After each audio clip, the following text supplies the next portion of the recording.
Hadirin sekalian, Assalamualaikum warahmatullahi wabarakatuh. Innal hamdalillah nahmaduhu wa nasta'inuhu wa nastaghfiruh wa na'udzu billahi min shururi anfusina wa min sayyiati a'malina. May yahdihillahu fala mudhillalah wa may yudlilhu fala hadiyalah. Allahumma shalli wa sallim ala sayyidina Muhammadin Rasulillah ibnu Abdillah alladzi la nabiyya ba'dah. Qala ta'ala fi kitabil karim, a'udzu billahi minasy syaithanir rajim. Qalu subhanaka la ilma lana illa ma 'allamtana innaka antal alimul hakim. Wa qala a'udzu billahi minasy syaithanir rajim, yarfa'illahu alladziina amanu minkum walladziina utul ilma darajat. Wa qala Nabi sallallahu alaihi wasallam, man salaka tariqan yaltamis bihi ilman sahalallahu lahu tariqan ilal jannah. Sadaqallahu nadzim wa sadaqa nabiyul karim. Hadirin kaum muslimin, Bapak Ibu jamaah salat maghrib dan nanti insyaallah isya Masjid Raudhatul Falah yang sama-sama dirahmati dimuliakan Allah Ta'ala. Puji syukur kita haturkan kehadiratnya. Mudah-mudahan seluruh rangkaian ibadah kita sekecil apapun selalu diridhoi, diterima oleh Allah Subhanahu wa Ta'ala, dapat menghantarkan nanti saatnya kita kembali ke hadiratnya betul-betul diparingi mati dalam keadaan husnul khotimah, jauh dari su'ul khotimah. Amin ya rabbal alamin. Salawat salam kita haturkan kepada baginda junjungan kita, panutan kita, Nabi Agung Muhammad sallallahu alaihi wasallam yang sudah banyak memberikan uswah teladan kepada kita. Mudah-mudahan kita bisa mengamalkan sebaik-baiknya sesuai kemampuan kita, sehingga di dunia ini kita betul-betul diakui sebagai umatnya, serta nanti di akhirat kita diberikan syafaatnya. Amin ya rabbal alamin. Kita lanjutkan hadirin taklim kita dalam waktu yang amat sangat singkat ini. Kita masih berada di bab tentang menghormati orang lain, khususnya sesama muslim. Kita masuk hadis yang ke-8. Sebuah riwayat hadis yang ke-8 ini dari Ibunda Aisyah Ummul Mukminin radhiyallahu anha qalat. Kata Aisyah, ingkana Rasulullah sallallahu alaihi wasallam la yada'u al-amala. Terkadang Rasulullah itu meninggalkan satu amalan, tidak beliau kerjakan. Wa huwa yuhibbu ayya'mala bihi, padahal sebetulnya beliau suka untuk mengamalkan itu. Beliau tinggalkan kenapa? Karena khasyata an ya'mala binnasu fayufridu alaihim. Khawatir kalau umatnya, terutama waktu itu para sahabat, terus melaksanakannya sehingga membebaninya, dan dia akan menganggap bahwa amalan itu hukumnya fardu, diwajibkan. Padahal hadirin ini beliau suka mengamalkannya, tetapi beliau tinggalkan supaya tidak dianggap wajib oleh umatnya dan tidak membebani kepada para umat itu. Hadirin yang dirahmati Allah Ta'ala, inilah diantara penghormatan Rasulullah kepada umatnya. Bayangkan hadirin, kita yang tidak ada apa-apanya dibanding beliau, beliau menghormati kita, menyayangi kita. Oleh mengamalkan itu, sekalipun beliau kuat, beliau suka, tapi beliau tidak mengamalkan dalam rangka membelani kita. Karena itu hadirin, apa-apa yang dicontohkan oleh Nabi, yang sudah sunnahkan oleh beliau, mari kita laksanakan sebaik-baiknya sesuai kemampuan kita. Karena apa? Karena sudah banyak yang ditinggal oleh beliau, karena beliau khawatir kalau kita menganggapnya seperti hal yang wajib. Berarti yang sudah diamalkan, dicontohkan oleh Nabi ini kalau bisa jangan kita tinggalkan. Sudah banyak yang dipilih-pilih oleh Nabi. Muttafaq alaih, hadis ini disepakati oleh para ahli hadis. Karena itu hadirin, mari kita mencintai beliau. Suatu ketika ada ulama yang menggunakan pakaian di atas mata kaki, lek cara sekarang istilahnya celana cingkrang. Ini istilah nggih, di atas mata kaki. Satu ketika ditanya, kenapa sampai pakaian di atas mata kaki segala kau lakukan? Hadirin, apa jawabnya ulama ini? Hadirin, ulama modern ini nggih, yang sudah menggunakan celana, apa-apa yang datang dari Allah Ta'ala dan dari Rasulnya, apa-apa yang datang dari Al-Quran dan dari sunnah-sunnah beliau, kita tidak ada lain melainkan hanya satu kata, sami'na wa ata'na. Kita dengar, kita melihat apa yang dituntunkan agama dan kita mentaatinya. Sampai seperti itu hadirin. Oleh karena itu apa saja mari nggih. Jadi kita sayup-janya jangan kemudian melihat sisi-sisi yang kadang-kadang kita kurang salut, kita kurang cenderung.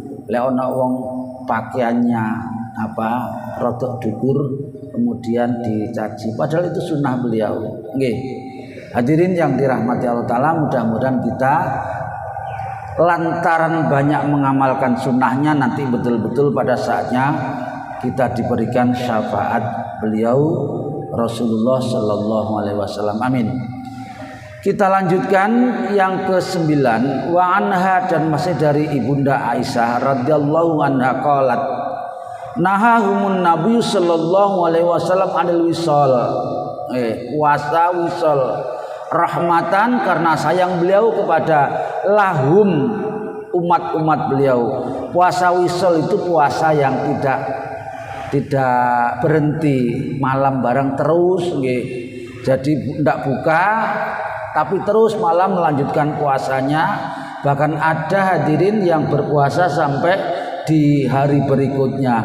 Ini dilarang oleh beliau. Nah, kalau ada kayak gini, karena ini dilarang oleh beliau, tidak ada lain yang harus kita terima melainkan sami'na wa ata'na. Kita dilarang wisal ya jangan wisal, jangan terus-menerus, karena beliau menuntunkan kepada kita semata-mata karena sayang beliau kepada kita, dibelani oleh beliau sampai beliau, sekalipun beliau sendiri melakukan wisal itu, maka para sahabat hadirin, lek cara istilah saiki ngoten protes nggih. Tanya, ini istilahnya.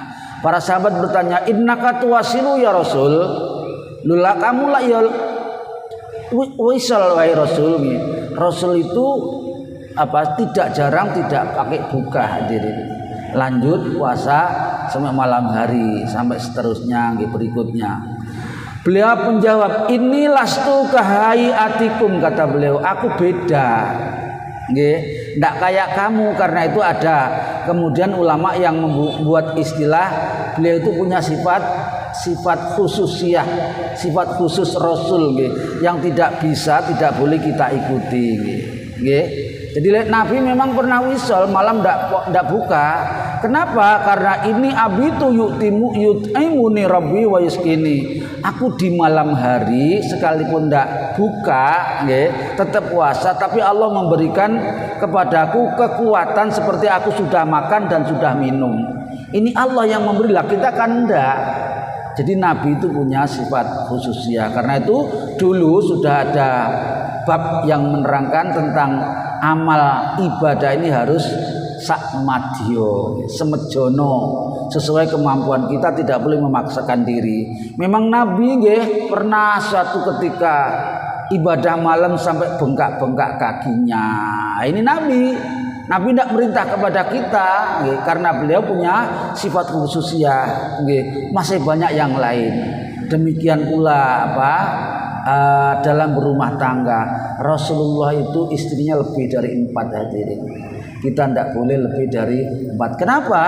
Khusus untuk Rasul yang tidak dibenarkan untuk kita ikuti. Ada hal-hal yang memang batasan tertentu. Mudah-mudahan kita bisa mengamalkannya. Jadi kalau puasa hadirin sekaligus ini berkaitan dengan bulan Sya'ban nggih. Kita sudah berada di bulan Sya'ban. Bulan yang beliau lebih banyak melakukan ibadah puasa dibanding bulan-bulan yang lain. Hampir-hampir hadirin beliau puasa di bulan Sya'ban ini hampir seluruhnya 1 bulan penuh. Di bulan yang lain tidak ada kecuali Ramadan memang puasa wajib nggih. Puasa sunat tidak ada yang lebih banyak dibanding dengan puasa Sya'ban ini. Kemudian hadirin ada satu keterangan bahwa kenapa beliau mengajarkan itu, karena amalnya hamba nggih, termasuk kita ini dilaporkan oleh malaikat kepada Allah Ta'ala itu ada ada tahap-tahapnya, ada amalan harian. Setiap hari amal kita dilaporkan oleh malaikat pencatat amal ini kepada Allah Subhanahu wa taala, yaitu waktunya waktu subuh dan waktu asar. Sehari 2 kali hadirin. Karena itu kalau bisa nanti ada babnya nggih. Kalau bisa subuh itu ojo ora jamaah. Terutama bapak-bapak nggih. Panjenengan ruginya luar biasa. Panjenengan naik kelangan mobilnya kobong, mobilnya rusak dan seterusnya, rugi napa rugi? Rugi nggih? Getun napa getun? Getun nggih. Lek misalnya omahe kena musibah, kobong ngoten omahe, ya napa perasaannya? Susah nggih? Susah. Atau harta benda yang lain misalnya punya uang banyak tiba-tiba hilang, susah toh? Susah, padahal tidak seberapa itu. Itu tidak seberapa dibanding dengan 2 rakaat sebelum subuh. Panjenengan lek gak 2 rakaat sebelum subuh, tidak melaksanakan qobliyah subuh, itu sakjane amat dahsyat kerugiannya. Kenapa? Panjenengan sama dengan kehilangan satu dunia ini seisinya. Coba lek kehilangan omahe kobong ndak wis susahnya setengah mati nggih, woro-woro ra karu-karuan. Kehilangan mobil susahnya setengah mati, kehilangan uang susah pula. Tapi kehilangan harta senilai dunia seisinya kok tenang-tenang saja. Ya napa? Orang yang cerdas mesti mikir kayak gitu. Mesti nggih.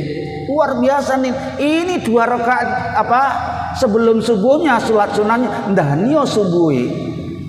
Oleh karena itu hadirin, orang yang mikir alam nanti pasti dia merasa menyesal manakala waktu sudah menjelang subuh dia tetap mancal kemul. Napa mancal kemul niku nggih? Mempererat selimutnya, dia enggan bangun karena apa? Ya males nggih. Nah, ini sebetulnya rugi yang luar biasa. Orang yang punya pemikiran masa depan maka dia rela meninggalkan. Kalau orang yang tahu hadirin yang dirahmati Allah Ta'ala, dia rela berbondong-bondong untuk datang ke masjid dalam rangka mengikuti jamaah subuh, sekalipun dia harus mengongkosi. Atau kalau tidak punya ongkos, dia rela berjalan ke masjid untuk merangkak. Dan hadirin yang dirahmati Allah Ta'ala, sebetulnya di masjid itu ndak pokok teko neng masjid nggih. Orang mesti ini rela berebut-rebut untuk menempati sop yang paling depan. Nggih, orang yang menempati sop yang paling depan, apalagi yang di belakangnya imam, hadirin, luar biasa pahalanya.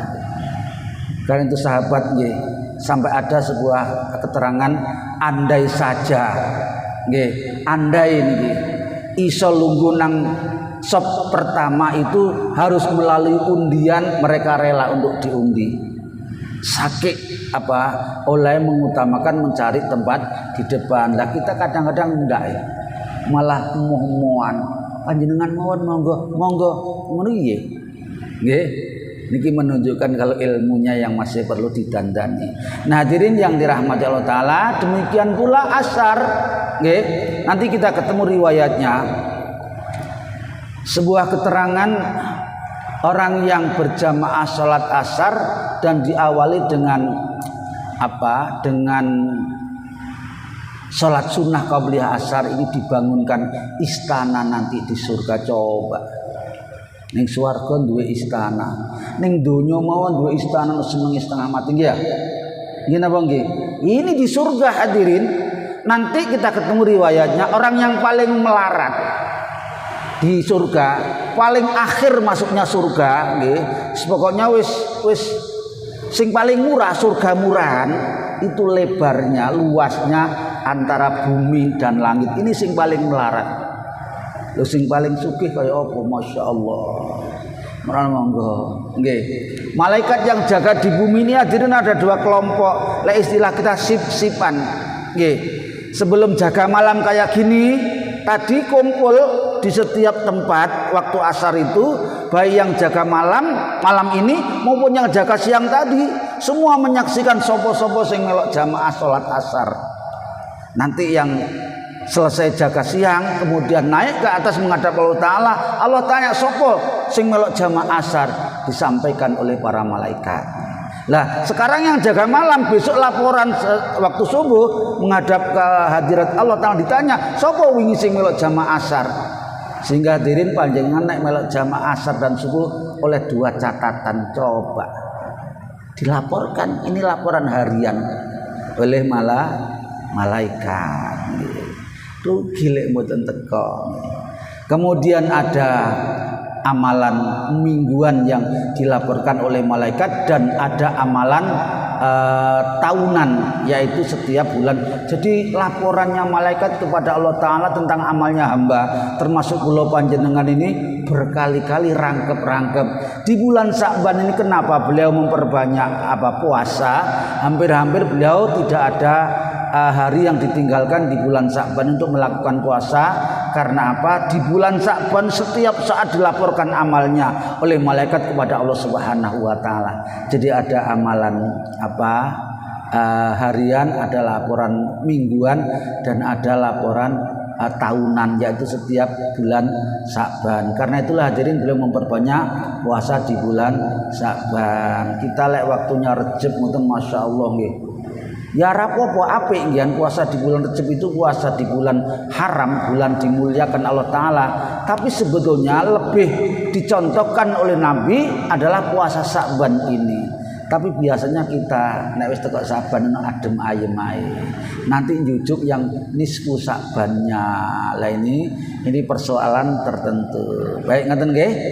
Oleh karena itu mari kita lakukan sesuai kemampuan kita, eling-eling bakale mati. Wong lek wis mati hadirin masyaallah semuanya tinggal penyesalan. Mati niki wong ten donya pun apik kaya kula panjenengan wis apik, nanti masih nyesel. Wis apik lho sik nyesel.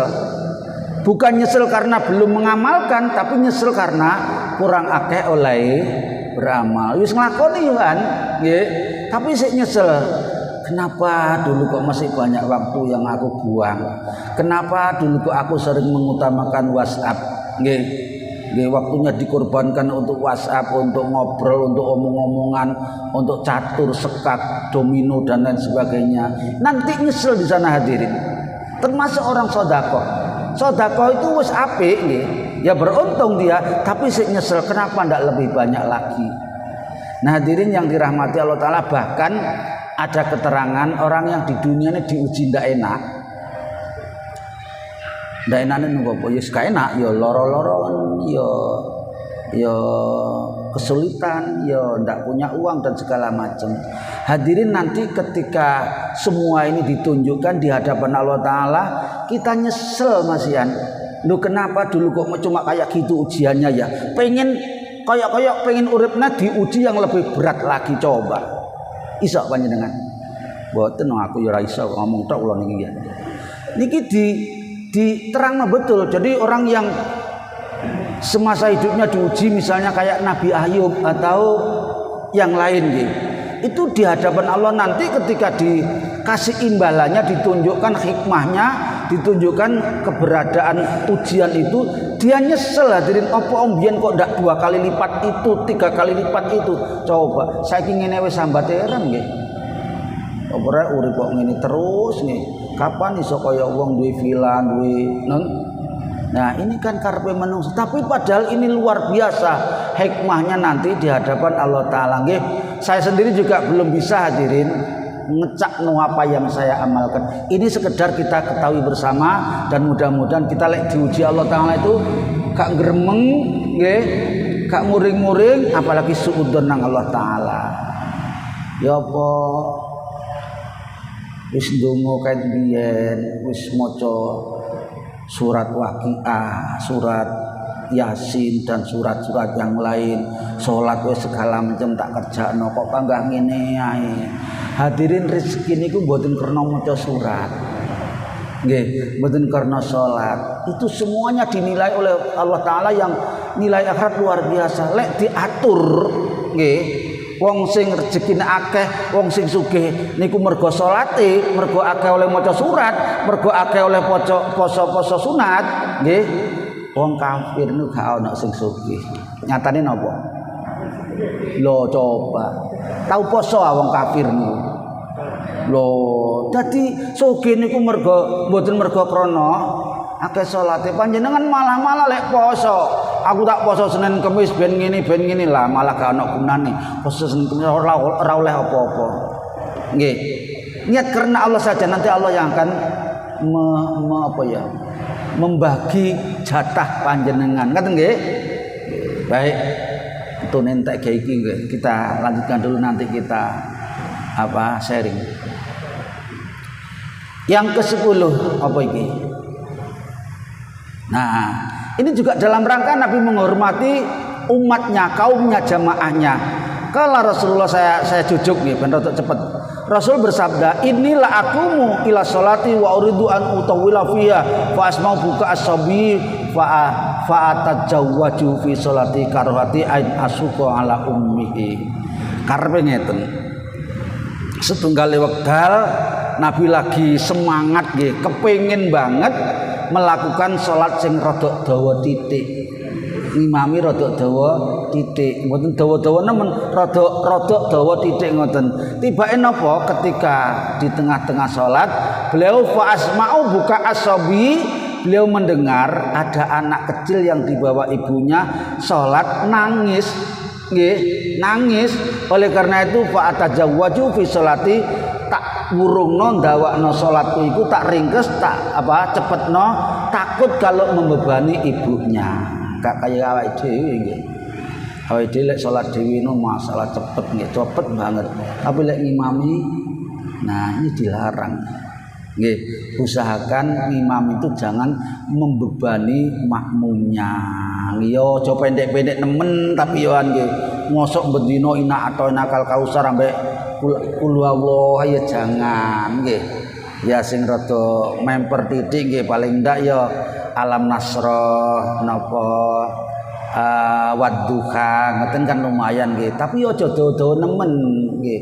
Saya pernah dilapori dulu ada di salah satu masjid besar di Surabaya ini, ibu-ibu yang sudah tua dari tempat yang jauh, dia kepingin nikmati sholat di masjid itu karena imamnya bagus, rupanya tawa hadirin, semaput ibu ini tiba laporan sampean. Nah ini zaman Nabi pernah ada sahabat Mu'ad itu diprotes oleh jamaahnya dan dimarahi oleh Rasulullah. Apa kamu akan membunuh jamaahmu dengan cepat dengan sholatmu itu? Maka sholat yang seperti itu tidak mendapatkan kebaikan dari Allah Ta'ala. Makanya belek ngimami delok-delok nggih. Misalnya jamaahnya setitik terus wong sing kuat-kuat nggih rada dawa titik nggih. Subuh ngeten nggih lek iso al-a'la sabbih isma rabbikal a'la alladzi khalaq dan seterusnya itu. Lek iso sing kedua hal ataka, lek iso ya rada pendek titik nggih. Ini dalam rangka membagi antara hubungannya dengan Allah Ta'ala dan hubungannya dengan sesama manusia. Sampai Nabi hadirin pernah, ini tadi yang kita baca, kepengen rodok dawa titik tiba ketika sholat mendengar ada anak yang nangis yang dibawa ibunya. Karena itu Nabi mengurungkan, memanjangkan, tidak jadi dipanjangkan, wis nanti marek naik khawatir kalau membebani ibunya. Luar biasa hadirin. Baik, yang ke-11. Wa an Jundub bin Abdillah radhiyallahu anhu qala Rasulullah sallallahu alaihi wasallam man shala salatan subhi lan iki sing kula aturaken wau. Sing sapa wonge melok jamaah subuh fahuwa fi dimatillah, dia dalam jaminan perlindungan Allah Subhanahu wa taala. Allah sing bersabda berfirman melalui Rasulullah SAW. Jadi ada dua jaminan hadirin, jaminan di dunia. Nanti kita lihat catatan kakinya. Nggih. Kita lihat catatan kakinya. Apa yang dimaksud dengan jaminan itu? Di dunia dilindungi oleh Allah Taala. Panjenengan subuhnya bagus, tepat waktu, berjamaah, insya Allah panjenengan dijauhkan dari hal-hal yang tidak panjenengan inginkan dan yang tidak diridhoi oleh Allah Ta'ala. Oleh karena itu fala yatubannakumullah, janganlah kamu batalkan jaminan Allah Ta'ala itu, nggih. Jangan dirusak agar tetap jaminan itu ada, nggih. Fa innahu man yatlubu min dimati bisain yudriku summa yuqibu ala wajhi fi nari jahannam. Orang yang menghilangkan jaminan Allah Ta'ala itu entek aneh cerita dia dilemparkan finari jahannam. Nggih, artinya orang kalau ikut jamaah subuh dengan baik dan benar, dengan tulus dan ikhlas, maka jaminan dunia ada, jaminan akhirat juga ada. Sebuah riwayat mengatakan ini catatan kaki yang tadi saya tuliskan itu. Kata beliau, man sholal bardaini dakhalal jannah. Nabi yang bersabda, hadisnya mutafaq alaih, sahih banget. Sing sapa wonge ngikuti salat bardain. Salat bardain itu maksudnya salat subuh dan salat asar, kayak keterangan tadi itu. Orang yang mengikuti salat itu dengan tadi itu betul baik, apalagi berjamaah di awal waktu, dijamin ini jaminan Allah dakhalal jannah. Ibu kepengin masuk surga nggih? Salah satu ini syaratnya. Allah akan menjamin nek panjenengan bisa. Kula nggih nate Pak, kapan? Pisan tok, mboten ngoten nggih, istiqomah nggih. Kayak tadi itu salat sunat 2 rakaat sebelum subuh itu nilainya luar biasa, lebih hebat, lebih mahal, lebih mulia dibanding dunia seisian itu. Juga istiqomah gak pisan tok nggih. Usahakan istiqomah. Niki yang pertama. Yang kedua, sebuah riwayat dari Abi Zuhrin umrotan, kata beliau sami'tu Rasulullah SAW yaqulu, pernah bersabda layali jannar. Nabi sing dawuh sekali-kali ndak akan masuk neraka. Nar itu neraka. Ahadun seseorang sholat qabla tulu'i syamsi. Tulu niku artinya terbit. Nggih. Syamsi matahari. Jadi sebelum terbitnya matahari, wa qabla ghurubiha. Sebelum terbitnya matahari ya salat subuh itu ya toh. Belum terbit nggih. Panjenengan nek salat subuh wis terbit matahari gak salat subuh jenenge niku. Salat apa? Salat krinan nggih, salat krinan. Jadi lek enten tiyang berjamaah salat sebelum terbit matahari yaitu subuh, wa qabla ghurubiha, sebelum terbenamnya matahari, salat apa? Asar. Nggih, salat asar kok matahari wis terbenam. Salat apa jenenge? Salat ketinggalan. Yakni al-fajr wal asar. Niki haram masuk neraka. Nggih. Tapi ya di istiqomahno, kecuali kalau sekali 2 kali ada udzur, misalnya sakit atau apa tindakan, ya enggak apa-apa sekali 2 kali. Tapi mosok tindakan bendino rek. Enten malih nanti ketemu di bab salat-salat sunnah. Salat sunnah yang mengikuti salat 5 waktu itu namanya salat rawatib. Nggih. Jadi salat rawatib itu salat sunnahnya, bukan salat wajibnya, salat jamaahnya. Kalau salat jamaahnya namanya salatul maktubah. Nggih. Tapi lek kayak tadi sebelum maghrib, setelah maghrib itu rawatib namanya. Rawatib ini ada 2, ada yang muakkad ditekankan oleh Nabi, ada yang ghairu muakkad, tidak ditekankan, artinya gelem yo karepmu, ora gelem yo karepmu nggih. Yang muakkad yang ditekankan oleh Nabi lek iso ojo absen itu ada 10, wakila 12. Nah, saya nyinggung duhur Isa. dereng nggih. Ngeten iki get-get wong. Duhur itu ada dua kualitas. Satu muakkad, yang satu ghairu muakkad, baik qabliyah duhurnya maupun ba'diyah duhurnya. Jadi kalau qabliyah duhur itu ada 4 rakaat, yang 2 muakkad, yang 2 ghairu muakkad. Nggih. Demikian pula ba'diyah duhur. Kalau panjenengan bisa istiqomah, qabliyah duhur 4 rakaat, ba'diyah duhur 4 rakaat, ya napa kira-kira? Bisa haram masuk neraka. Gitu. Ini riwayat Nabi. Hadis sahih. Istiqomah, orang kalau bisa ngira abot pancene, lebih-lebih yang masih dinas, lebih-lebih dinasnya melok wong londo, wah abot banget nggih. Itu caranya ya lek misalnya betul-betul berhalangan bisa dikodok, itu boleh dikodok nggih. Tapi nggih istiqomah 4 rakaat sebelum duhur, 4 rakaat sudah duhur, istiqomah. Panjenengan rasanya berat di hati ini, terlibat perlakuan yang dilarang Allah Ta'ala, seperti maksiat, itu berat, seperti faksa, mungkar, pokoknya dosa apa saja panjenengan geding banget, sehingga hadirin orang yang istiqomah itu qabliyah duhur 4 rakaat, ba'diyah duhur 4 rakaat haram masuk neraka. Nggih angel titik nyenenggian rada latihan. Oleh karena itu lek kepengin monggo belajar berlatih. Nah, yang mengatakan rawatib itu 12 itu sebelum asar ada 2 rakaat, itu juga dinilai muakkad. Ada yang menamakan ghairu muakkad. Tapi kalau dia istiqomah tadi itu dijamin dibangunkan istana di surga. Ning swarga iku gak ada istana wis enak eram nggih. Malih istana. Ngaten nggih? Mudah-mudahan bisa mengamalkan. Wis ana. Apa niki? Wan Buraidah radhiyallahu qala Rasulullah sallallahu alaihi wasallam man taraka sholatal asri faqad habita amalu. Coba. Niki pun ngaji lho nggih, pun semerap riwayate. Nanti jangan sampai terlibat. Barang siapa yang meninggalkan sholat asar dengan sengaja, faqad habita amalu, terhapus amalnya. Jadi panjenengan sudah bertahun-tahun melakoni amal, tiba-tiba panjenengan dengan sengaja tanpa udzur apa-apa meninggalkan sholat asar, terhapus amalnya. Riwayatnya oleh Imam Bukhari. Ngaten nggih? Nanti akan ketemu lebih lanjut di bab-bab tentang sholat sunnah rawatib. Baik, sebelum dilanjut ada yang perlu di sharing?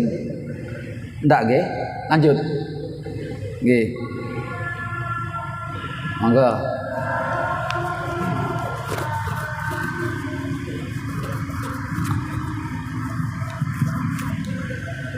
Assalamualaikum warahmatullahi wabarakatuh. Waalaikumsalam warahmatullahi wabarakatuh. Bismillah. Selain amalan sholat qobliyah itu,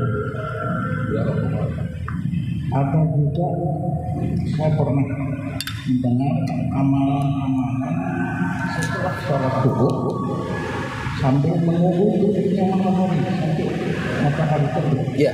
Nah, itu amalan-amalan apa itu kalau pertama membuatkan sensilnya bukan? Iya. Fotokopi. Dulu pernah tuh nggih? Oh, lain. Iya itu. Salat isyraq namanya. Salat isyraq namanya. Nggih, monggo ditutupkan dulu. Oh, udah itu aja. Ya. Ini nggih abot tapi luar biasa pahalanya. Jadi lek panjenengan habis salat subuh itu lek esuk aja ngalih teko nggon lungguhe. Umpamane ngalih misalnya sekedar kepentingan, misalnya ambil Al-Qur'an atau batal kemudian wudu. Sampai isyraq itu sama dengan tuluk atau isyraq itu artinya matahari terbit. Kalau ada jam elektrik kayak gini sudah komplit setelannya, itu ketika waktu isyraq berbunyi dia tit ngeten kayak ketika masuk waktu. Lah ketika bunyi waktu isyraq itu jangan langsung sholat, ditunggu dulu sekitar 5 menit atau minimal 3 menit lah, karena tit itu baru mulai muncul, belum sempurna munculnya, masih belum boleh sholat sampai keluar betul-betul keluar dari singgasananya matahari itu. Jadi kalau misalnya kita di dekatnya terbitnya matahari itu dan tidak terhalang oleh apa saja, maka akan kelihatan betul matahari itu. Ketika sudah sempurna terbit, panjenengan sholat 2 rakaat minimal namanya sholat isyraq. Itu hadirin, saya ingat sudah pernah saya ngasih fotokopian ini. Panjenengan dapat pahala seperti pahalanya ibadah haji dan umroh. Kata Nabi, taman 3 kali, sempurna pahalanya, berarti sama. Ini adalah nilai haji bagi orang yang tidak bisa datang ke depan Ka'bah atau ke Masjidil Haram. Dengan di sini istiqomah, tapi mboten pisan tok, kecuali ada udzur. Memang untuk dulu hadirin, ketika saya masih di sini itu yang sering melakukan itu, saya kurang ingat masih ada apa ndak Ustaz. Sapa pun iku sing lu entek waktu ini pas. Pak sapa? Lem? Bukan, yang gang jalan sana, jalan ke sana. Dan bukan, yang jalan masuk ke sana. Gerjo. Dan ya Said Yasna. Ya alhamdulillah panjenengan kita sih ada Ustaz itu ya. Alhamdulillah itu dulu istiqomah dan saya diajari itu. Kalau bisa Pak Rahmat, itu pahalanya panjenengan sekalipun tidak pernah haji, panjenengan sudah dapat pahala ibadah haji dan umroh sempurna. Dan saya di masjid saya sana juga menggerakkan itu dengan mengadakan